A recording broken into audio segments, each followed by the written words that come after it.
Imagine getting paid just for sharing your thoughts on products and services you use every day. With Survey Junkie, it's that simple.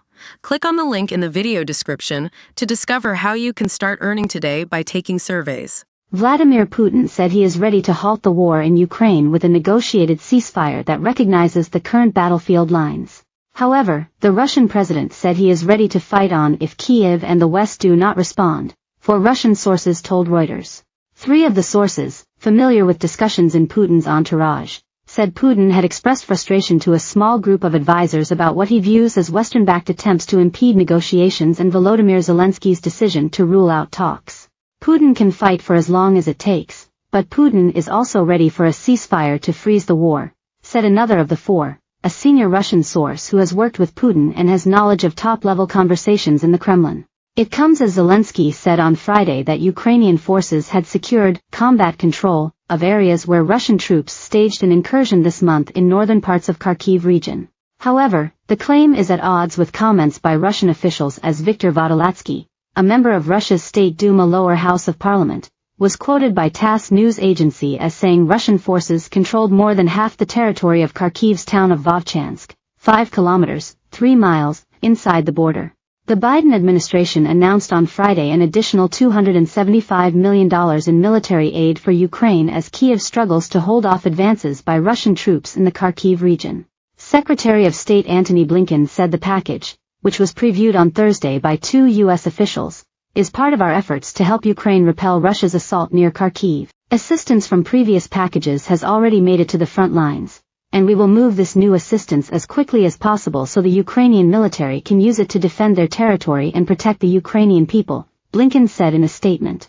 The Biden administration has, as expected, announced an additional $275 million in military aid for Ukraine as Kyiv struggles to hold off advances by Russian troops in the Kharkiv region. European Union Foreign Policy Chief Josep Borrell on Friday called the removal of Estonian buoys by Russian border guards on a river separating the Baltic country from Russia unacceptable, and demanded an explanation from Moscow and the immediate return of the orange floating devices. Early Thursday, Estonian border guards noticed that their Russian counterpart had removed 25 of the 50 buoys that Estonia had installed on the Narva River to prevent boats from accidentally crossing the border. Borrell said the incident is part of a broader pattern of provocative behavior and hybrid actions by Russia. The EU Foreign Policy Chief Josep Borrell says the removal of 25 Estonian buoys by Russian border guards on a river separating the Baltic country from Russia was unacceptable. Hungary will seek to opt out of any NATO operations aimed at supporting Ukraine, Prime Minister Viktor Orbán said Friday, suggesting that the military alliance and the European Union were moving toward a more direct conflict with Russia. Orbán told State Radio that Hungary opposes a plan NATO is weighing to provide more predictable military support to Ukraine in coming years to repel Moscow's full-scale invasion, as better armed Russian troops assert control on the battlefield. We do not approve of this, nor do we want to participate in financial or arms support for Ukraine, even within the framework of NATO, Orbán said, adding that Hungary has taken a position as a non-participant in any potential NATO operations to assist Kyiv.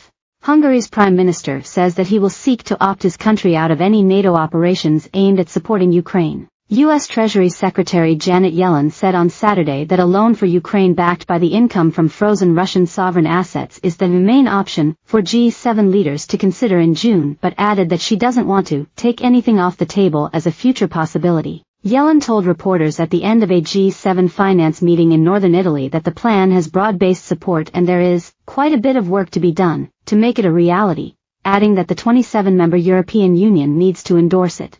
It needs to be fleshed out within the EU so that it can become a proposal that the EU endorses, and that's a lot of countries, Yellen said. It's not a given, so I'm not saying